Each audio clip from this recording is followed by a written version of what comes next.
Já parou para pensar como é que a gente sabe exatamente onde está neste exato momento? Hoje, vamos mergulhar nas ferramentas incríveis que a humanidade criou para responder essa pergunta tão fundamental. Desde os mapas mais antigos até a tecnologia que provavelmente está aí no seu bolso agora.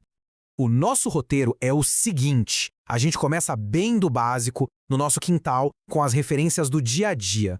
Depois, vamos expandir o olhar para o planeta inteiro e até para o cosmos, para entender como a gente aprendeu a se localizar no mundo. Então, vamos lá. Para começar, vamos pensar na forma mais instintiva de se orientar, usar pontos de referência. É uma coisa que a gente faz o tempo todo, quase sem perceber. Imagina só ouvir uma instrução dessas. Olha, se a pessoa conhece a área, é perfeito, funciona super bem, porque todo mundo ali sabe do que se está falando. É um conhecimento compartilhado, local. Pois é, mas e aí? O que acontece se alguém não faz a menor ideia de onde fica essa tal fábrica de biscoitos? É aqui que esse método mostra seu limite, né? Ele simplesmente não funciona para quem é de fora ou, pior ainda, para se guiar em um lugar sem nenhuma referência, tipo no meio do oceano. Para resolver isso, a humanidade precisou de algo mais, de referências que fossem universais, que valessem para qualquer pessoa em qualquer canto do planeta. E o nosso primeiro grande guia universal foi o Sol. Ao perceber que ele sempre parecia nascer de um lado e se pôr do outro, oposto, a gente encontrou as primeiras direções que eram constantes e confiáveis.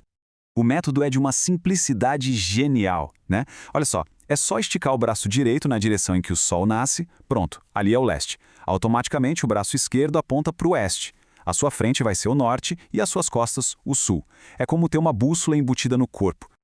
E essas 4 direções, claro, ganharam um nome oficial: pontos cardeais: norte, sul, leste e oeste. Eles são literalmente a base de qualquer mapa de todo o nosso sistema de orientação até hoje. Mas para ter uma precisão ainda maior, foi criada a Rosa dos Ventos. Ela é fantástica porque não mostra só os pontos cardeais, mas também os colaterais, que ficam no meio termo, tipo nordeste e sudoeste, dando um nível de detalhe muito maior para a nossa localização. Tá, mas e num dia nublado? E de noite, sem o sol? Bom, foi para isso que uma invenção revolucionária surgiu, a bússola. Com aquela agulha magnética teimosa apontando sempre para o norte, os navegadores ganharam uma segurança para se orientar que eles nunca tinham tido antes. Ok, saber a direção é ótimo, mas não resolve tudo. Pensa num capitão no meio do Atlântico. Ele sabe para onde fica o leste, mas onde exatamente ele está naquele vasto oceano? Esse era o próximo grande desafio a ser superado. A questão, então, mudou. Deixou de ser para onde eu vou e virou onde é que eu estou agora. Era preciso inventar um sistema que desse um endereço único para qualquer pontinho na superfície da Terra. A primeira peça desse quebra-cabeça foi a latitude. É como se os geógrafos tivessem desenhado um monte de linhas horizontais no globo, com uma principal bem no meio, dividindo o planeta em 2, a linha do Equador. Ela é o nosso ponto de partida, o grau zero. A partir dela, a gente mede a distância para norte ou para sul. Para completar o mapa, faltavam as linhas verticais.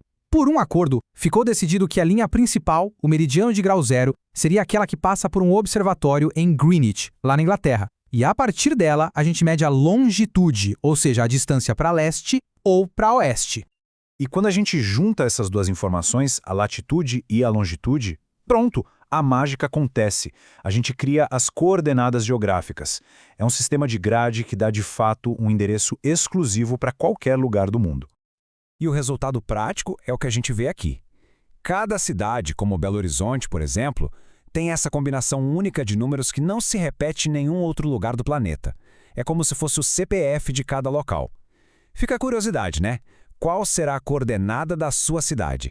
Certo, agora a gente já tem direção e localização, mas fica a pergunta, o que faz esse sistema todo funcionar? O que está por trás de tudo isso? A resposta, curiosamente, não está nos mapas, mas lá em cima, no céu.